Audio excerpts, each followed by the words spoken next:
رات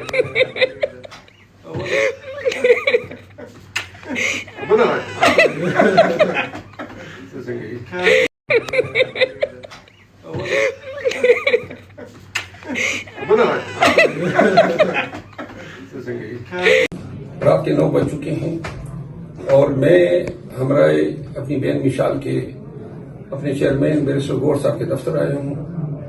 میڈیا پہ زور و شور سے شوکاز نوٹس کی باتیں ہو رہی ہیں اور بیرسٹر گور اور میرے درمیان مخالفت کی باتیں ہو رہی ہیں. میں بار بار یہ کہہ چکا ہوں کہ بیرسٹر گور صاحب کے ساتھ میرا تعلق آج کا نہیں ہے، سالوں پرانا ہے.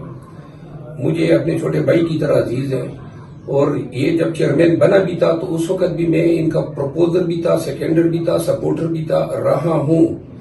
اور یہ جو غلط فہمی پیدا ہوئی، میں نے احتجاج کے حوالے سے پوری قیادت کے حوالے سے یہ کہا تھا کہ احتجاج میں ہم نے وہ رسپانس نہیں دیا جو ہمارا ہونا چاہیے تھا. اس میں ان کی نااہلی کے حوالے سے کوئی لفظ میں نے نہیں کہا تھا، لیکن اس پہ مجھے شوکاز نوٹس دیا گیا.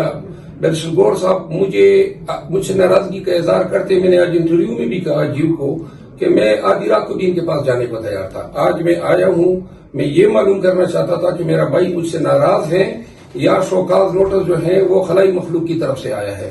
تو لہذا میں نے بیرسٹر گور صاحب کو گلے لگایا ہے، چوما ہے اور اس شخص کے ماتھے پہ جو ہے کوئی لکیر تک نہیں ہے.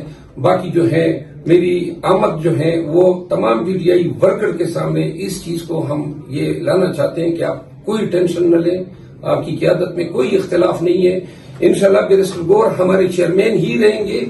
یہ خان کے طرف سے نامزد شدہ ہیں اور خان جس کو بھی نامزد کر دیتا ہے وہ ہمارے سر کا تاج ہوتا ہے. بیرسٹر گور صاحب جو ہیں آنے والے وقت میں بھی انشاءاللہ پاکستان تحریک انصاف کے چیئرمین رہیں گے. ہم ان کے ساتھ ڈٹ کے کھڑے رہیں گے. جو لوگ اختلافات پیدا کرنا چاہتے ہیں یا ورکر کو مایوس کرنا چاہتے ہیں ان کو منہ ٹکانی پڑے گی. Thank you so very much. بالکل یہ آئے ہوئے ہیں. دیکھو پاکستان تحریک انصاف کے جو انٹرسٹ ہے وہ ہمیں سب سے عزیز ہے. اس وقت ہمارا لیڈر جیل میں ہے، باقی لیڈرشپ بھی باہر آنے میں بھی بڑی مشکلات ہے.